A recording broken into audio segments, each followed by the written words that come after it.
ओम शांति।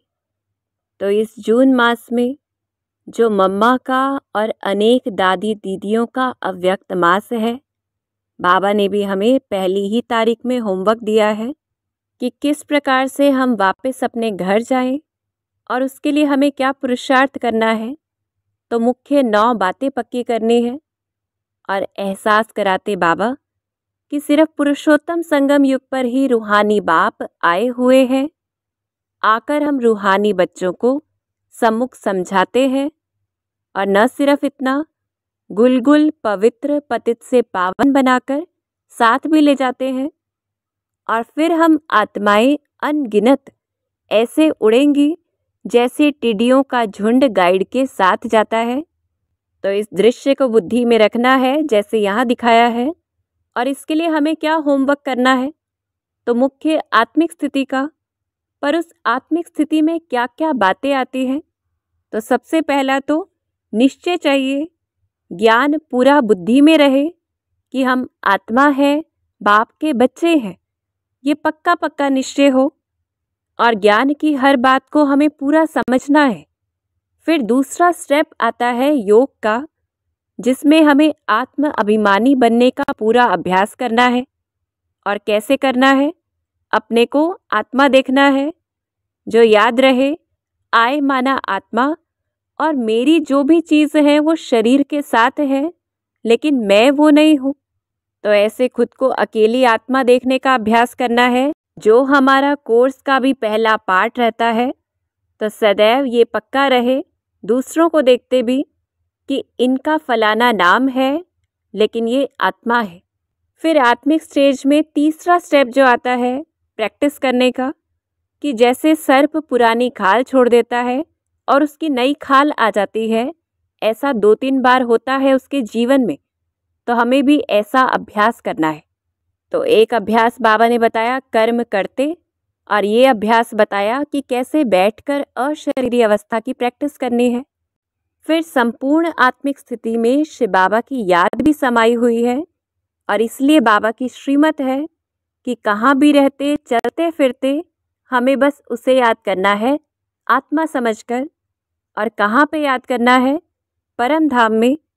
किस प्रकार से याद करना है, तो जैसे कन्या पति का सिर्फ चित्र देख लेती है और उसकी याद बुद्धि में ठहर जाती है, तो ऐसे ही हमें शिव बाबा को याद करना है। फिर आत्मिक स्थिति में ही ये आता है कि हमें अभ्यास करना है कि दूसरा भी हमारा भाई आत्मा है, हम एक बाप के बच्चे हैं। जितना ये अभ्यास प्रैक्टिस में आ जाएगा, तो धारणा के सब्जेक्ट में क्या होगा, आपस में हमारा रूहानी प्यार होगा, आत्माओं का आत्माओं के साथ, शरीर से नहीं।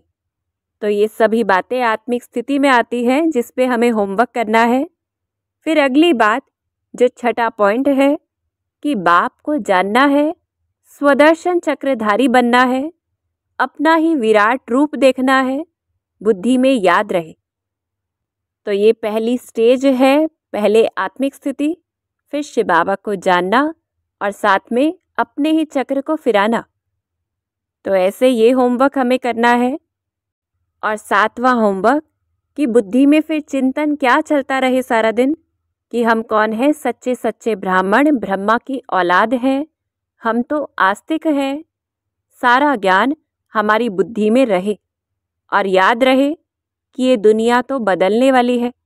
और कौन बदलने वाला है, तो हमारा बाप बदलने वाला है। हम क्या बनने वाले हैं, विश्व के मालिक। और कहाँ जाने वाले हैं, अपने घर निर्वाण धाम में। तो बुद्धि में निरंतर यह चिंतन जितना चलता रहेगा, हमारी स्थिति बनी रहेगी। फिर वरदान के माध्यम से भी बाबा हमें सिखाते कि हद की कामनाओं से जितना हम मुक्त हो जाते हैं, तो कोई भी कर्म हमारा कैसा होगा, सदा निस्वार्थ रूप से, सदा सभी को निर्दोष अनुभव करेंगे। चेहरे पर भी प्रसन्नता की झलक रहेगी, क्योंकि जब कोई कामना ही नहीं है तो कोई स्वार्थ भी नहीं है, और किसी के अंदर कोई कमी भी नहीं दिखेगी, क्योंकि हमें कुछ चाहिए ही नहीं। और ऐसे हम संतुष्ट, प्रश्नचित नहीं, प्रसन्नचित रहेंगे।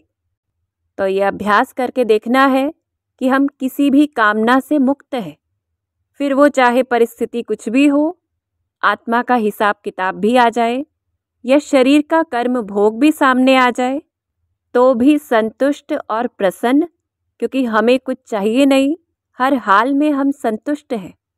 तो ड्रामा की ढाल को सामने रखते ये होमवर्क करना है। और जो 9वीं अंतिम बात है स्लोगन के द्वारा बाबा ने बताई कि व्यर्थ की चेकिंग हमें अटेंशन से करनी है, अलबेले रूप से नहीं।